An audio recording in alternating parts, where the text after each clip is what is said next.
Welcome back, all dear student. We are going to start extraction of iron from its ore. अभी तक हम लोगों ने सारे मेथड्स पढ़े हैं जिस तरह से हम लोग किसी भी मेटल को एक्सट्रैक्ट आउट करते हैं फ्रॉम इट्स ओर। आप लोगों ने पढ़ा था सिलेक्शन ऑफ ओर सबसे पहले, फिर क्रशिंग करना था। क्रशिंग करने के बाद उसको मेटल ऑक्साइड में कन्वर्ट करना है। मेटल ऑक्साइड में कन्वर्ट करने के बाद उसका रिडक्शन करना है, और रिडक्शन करने के बाद फाइनली क्या करनी है, रिफाइनिंग करनी है। ठीक है, तो सबसे पहले मैं बात कर लेता हूँ। जैसे हम यहाँ पे आयरन को एक्सट्रैक्ट कर रहे हैं, आप कॉपर को भी एक्सट्रैक्ट कर सकते हो, जिंक को भी कर सकते हो, जिसको एक्सट्रैक्ट करना है आप उसको कर सकते हो, बट पाथ सेम रहेंगे एक्सट्रैक्ट आउट करने के। तो सबसे पहले मैं यहाँ पे कुछ पॉइंट्स मेंशन करता जा रहा हूँ, एक बार देखना, सिर्फ एक बार रिव्यू है पिछले कॉन्सेप्ट्स का हमारा। फर्स्ट हमारे पास क्या है, selection of ore, selection of ore. Second हम लोगों के पास क्या है, सेकंड है हमारे पास क्रशिंग। सिलेक्शन का मतलब जो बेटर परसेंटेज का कंपोनेंट है हम उसको सेलेक्ट कर लेंगे। क्रशिंग का मतलब क्या है, उसको पाउडर फॉर्म में कन्वर्ट कर देंगे।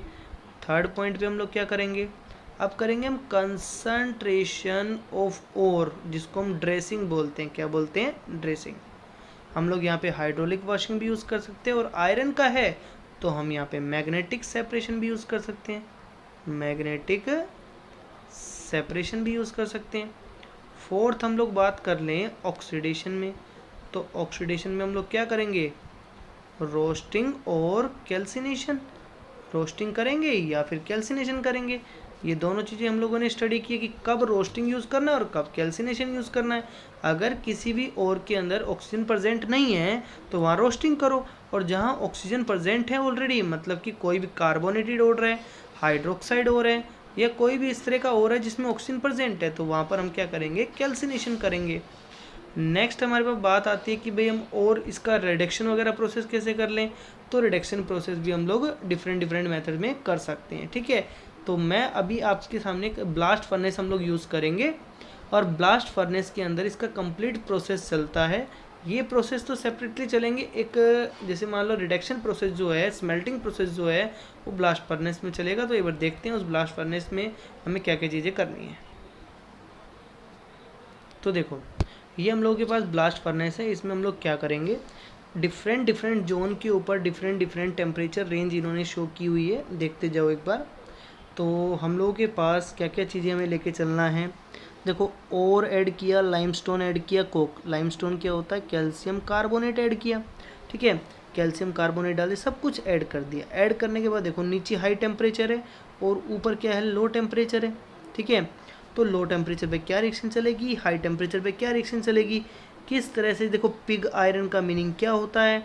ठीक है, यहाँ से सॉलिड वेस्ट आ रहा है और ये मोल्टन आयरन है, तो आयरन नीचे की तरफ क्या हो रहा है, सेपरेट आउट हो रहा है। तो देखो, सबसे पहले एग्जॉस्ट गैसेस कौन सी है, कार्बन मोनोऑक्साइड और कार्बन डाइऑक्साइड। तो सबसे पहले हम लोग जो लो टेम्परेचर पर रिएक्शन चल रही है उस पर बात कर रहे हैं, मतलब 500 से 800 केल्विन तक, 500 टू 800 केल्विन तक जो रिएक्शन चल रही हैं उसके ऊपर बात कर रहे हैं। तो हम लोगों के पास क्या है, थ्राइस ऑफ Fe2O3 है, CO हमने ऐड किया, मतलब CO उसके साथ रेट किया, और क्या बन गया, Fe3O4, और ये क्या बन गया, CO2। क्या बन गया, CO2। अब फाइनली क्या होगा, अब जो हमारे पास Fe3O4 बना है ना, वो फर्दर कार्बन मोनोऑक्साइड के साथ ट्रीट होकर के आयरन का ऑक्साइड बना लेगा। क्या बना लेगा, आयरन का ऑक्साइड। प्लस में क्या बनाएगा, कार्बन डाइऑक्साइड बनाएगा। प्लस में क्या बनाएगा, कार्बन डाइऑक्साइड। तो हमने इन दो रिएक्शंस को लेकर के अभी बात की है। अब देखो नेक्स्ट पॉइंट पे क्या होगा, जो लाइमस्टोन हमने यूज़ किया था उसका क्या काम होगा। तो देखो, जो लाइमस्टोन हमने यूज़ किया है वो ब्रेक होगा किसके अंदर, कैल्शियम ऑक्साइड प्लस में कार्बन डाइऑक्साइड में। अब कैल्शियम ऑक्साइड एक तरह से क्या है, मतलब फ्लक्स का काम करेगा। यहाँ पे किसका काम करेगा, फ्लक्स का। और इस पूरे सिस्टम में क्या इम्प्योरिटी है, सिलिका की इम्प्योरिटी है। अब दोनों मिलकर के स्लैग बना लेंगे। क्या बना लेंगे, स्लैग। तो अलग से ये सेपरेट आउट हो जाएगा। अब हमने क्या बनाया था, आयरन ऑक्साइड बन गया था, कार्बन मोनोऑक्साइड ट्रीट करो, आयरन प्लस में क्या बनेगा, CO2 बन गया। अब यहाँ से क्या करना है, जो हमारे पास सी कार्बन है उसको CO2 के साथ ट्रीट करके क्या बना लेना है, ट्वाइस ऑफ CO। तो ये डिफरेंट डिफरेंट टेम्परेचर्स के ऊपर रिएक्शंस चल रही हैं। जैसे ही हमारे पास CO2 बना, अब क्या करना है, आयरन ऑक्साइड जो हमारे पास बना, इनिशियली जो आयरन ऑक्साइड हमारे पास बना था उसको कार्बन के साथ ट्रीट करके आयरन प्लस में क्या बना लोगे, कार्बन मोनोऑक्साइड। तो यहाँ से बेसिकली आप लोग क्या गेट करोगे, पिग आयरन। क्या गेट करोगे, पिग आयरन। अब पिग आयरन को हमें किस में कन्वर्ट, पिग आयरन सबसे बैड क्वालिटी का आयरन होता है, हम बोल सकते हैं। इसमें 4% कार्बन होता है। क्या होता है, 4% कार्बन। अभी मैं सभी आयरन की कंपोजिशन बता देता हूँ और किस तरह से बनते हैं उसको भी बता देता हूँ। देखो एक बार, तो देखो सबसे पहले मैं बात कर रहा हूँ, जैसे पिग आयरन है, कौन सा आयरन है, पिग आयरन। इसमें 4% कार्बन कंपोजिशन होता है। ठीक है, जब हम इसकी स्मेल्टिंग कर देंगे, इसमें हॉट एयर वगैरह पास कर देंगे तो कुछ परसेंट प्योर हो जाएगा, तो उसको बोलेंगे हम कास्ट आयरन। क्या बोलेंगे, इसमें 3% बेसिकली कार्बन होता है। ठीक है, अब हम क्या करेंगे, जैसे पिग आयरन की मैं बात करूं डायरेक्टली, तो पिग आयरन की अगर हम बात कर रहे हैं, पिग आयरन को अगर हम डायरेक्टली एलॉय एलिमेंट्स जो हैं उनके साथ ट्रीट करें, जैसे वेनेडियम, क्रोमियम और मैग्नीज के साथ ट्रीट करें, तो हमें क्या मिलेगा, स्टील। और स्टील के अंदर कितना कार्बन होता है, 1% कार्बन। कितना, 1%। अब देखो हमने 3 बातें सीखी, पिग आयरन में 4%, कास्ट में 3% और स्टील में कितना होता है, स्टील में हमारे पास होता है 1%। अब फाइनली क्या करना है भाई, जो हमारे पास कास्ट आयरन है, क्या है, कास्ट आयरन, इसमें से अगर इम्प्योरिटी को हम दूर कर दें तो हमारे पास क्या बनेगा, मोस्ट इम्पोर्टेंट आयरन जिसको हम बोलते हैं रोट आयरन। क्या बोलते हैं इसको, रोट आयरन। ये मैं नाम मेंशन कर देता हूँ इसका, देखो रोट आयरन। ठीक है, इसमें 0.5% कार्बन होता है और इसे ही कमर्शियल आयरन बोलते हैं। क्या बोलते हैं, कमर्शियल आयरन, जो बड़े लेवल पे यूज़ किया जाता है। ठीक है, अब हम लोग इसके कुछ यूज़ स्टडी कर लेते हैं। आयरन को प्योरीफाई करने के तो वही रिफाइनिंग वाले मेथड है, उसके थ्रू हम लोग प्योरीफाई कर पाएंगे। देखो use of iron, use of iron में जैसे कास्ट आयरन है हमारे पास, which is the most important form of iron, is use for casting stoves, railway sleepers, gutter pipe, ठीक है, और टॉयज वगैरह बनाने के लिए काम में आता है। ठीक है, it is use in the manufacturing of wrought iron. Cast iron से हम क्या बनाते हैं, रोट आयरन। मैंने बताया भी था आपको, कास्ट आयरन की इम्प्योरिटी को रिमूव करके हम क्या बनाते हैं, रोट आयरन बनाते हैं, जो जनरली जिसके अंदर 0.5% क्या होता है, कार्बन होता है। इससे हम लोग स्टील भी प्रिपेयर कर सकते हैं, क्योंकि स्टील में कितना परसेंट होता है, 1%, और यहाँ कितना होता है, 0.5%, और यहाँ पे हमने स्टडी किया कितना होता है, 3, और पिग आयरन में कितना होता है, 4% carbon.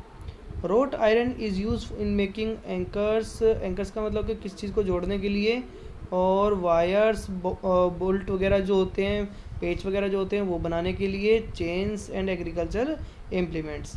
Steel find a number of use, steel के काफ़ी यूजेज हैं, आपने पढ़े भी हैं। Alloy steel is use to obtain when the other metal are added to it.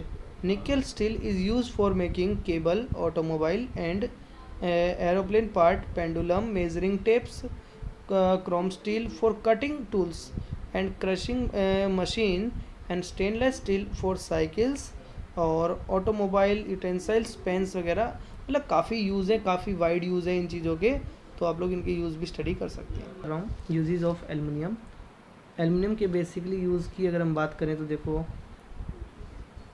First हमारे पास क्या है, aluminium foil are use as a wrapper of chocolate, chocolate wrapper में वही यूज़ की जाती है। नेक्स्ट अगर हम लोग बात करें, the fine dust of metal is use in paint and lacquer. Lacquers क्या होते हैं, जो कोई ऐसा मटेरियल जैसे लाख जिसको हम बोलते हैं, लाख मटेरियल जिसको हम बोलते हैं, जो जनरली किसी के ऊपर अगर प्रीफिक्स किया जाए तो वो जल्दी से हार्डर हो जाए। ठीक है, उस मटेरियल में भी हम लोग इसको यूज़ करते हैं। ठीक है, नेक्स्ट हम बात करें, aluminium being highly reactive is also used in the extraction of chromium and magnesium from their oxide। हम लोगों ने पढ़ा भी था एक थर्माइट प्रोसेस इस चैप्टर के अंदर, जिसमें हम लोगों ने पढ़ा था Cr2O3 में एल्युमिनियम डाल करके हम लोगों ने इसको एक्सट्रैक्ट आउट किया था थर्माइट प्रोसेस के अंदर, ठीक है। नेक्स्ट हम लोग बात कर रहे हैं wires of aluminium are use as electrically conductor, alloy containing aluminium being that light are very useful, ठीक है। तो जनरली एलोए भी हम लोग इसके बनाते हैं। अब नेक्स्ट हम लोग बात करते हैं, देखिए नेक्स्ट है uses of copper. Uses of copper में हमें बेसिकली क्या स्टडी करना है, देखो तो copper is use for making wire, use in electrical industries and for water and steam pipe, ठीक है। It is also use in several alloy that are rather together then the metal itself. Example, जो alloy हैं उसको आप लोगों को इसका जो कंपोजिशंस हैं वो रिमाइंड रखना होगा। ब्रास का होता है कॉपर प्लस में जिंक, ब्रॉन्ज का होता है कॉपर प्लस में टीन, और क्वाइन जिनसे बनते हैं, क्वाइनेज मेट एलोए जिसको हम बोलते हैं विद निकल, मतलब उसमें कॉपर प्लस में क्या होता है, निकल होता है बेसिकली, ठीक है। अब इसमें कुछ और एलोए की हम लोग बात कर लेंगे नेक्स्ट के अंदर। देखिए अब हम बात कर रहे हैं यूजेस ऑफ जिंक की। तो यूजेस ऑफ जिंक के अंदर देखो, zinc is use for galvanising iron. Galvanising का मतलब क्या होता है, जैसे मान लो इसको हमने रस्टिंग से बचाना है, ठीक है, तो इसके ऊपर किसकी कोटिंग कर दी हमने, जिंक की कोटिंग कर दी। मान लो किसकी कोटिंग कर दी, जिंक की। अगर जिंक की कोटिंग हम इसके ऊपर कर देंगे तो डेफिनेटली जिंक क्या है, मोर रिएक्टिव है कंपेयर टू व्हाट, आयरन। तो आयरन के कंपैरिजन में अगर जिंक ज़्यादा रिएक्टिव है तो जिंक का क्या हो जाएगा, ऑक्सीडेशन हो जाएगा। तो इस तरह से गैल्वनाइजेशन का मतलब एक तरह से सेक्रीफाई करना होता है, और जिंक सेक्रीफाई करता है किसके लिए, आयरन के लिए, क्योंकि ये मोर रिएक्टिव है। जिंक की लेयरिंग कर दी जाती है किसके ऊपर, आयरन के ऊपर, प्रोटेक्शन ऑफ आयरन के लिए। It is also use in large quantities in battery as a constant of many alloy. Batteries के अंदर स्मॉल सेल आते हैं, ये जो पेंसिल सेल आते हैं, जो टॉय सेल आते हैं, उन सब में क्या यूज़ किया जाता है। जैसे प्राइमरी बैटरी जो भी बनती है वो किससे बनती है, जिंक से बनती है। एग्जाम्पल की बात करूँ तो ब्रास में कॉपर और जिंक होगा। कॉपर 60% है, जिंक कितना है, 40% है। जर्मन सिल्वर भी एक एलॉय है। कॉपर, जिंक और निकल का मिक्सचर होगा यहाँ पर। Zinc dust is use as a reducing agent. Zinc dust का मतलब क्या होता है, highly reactive zinc in the manufacturing of dye stuff and paints, और मैनी ऑर्गेनिक रिएक्शंस में भी हम लोग इसको यूज़ करते हैं, ठीक है। तो ये आपके यूज़ थे।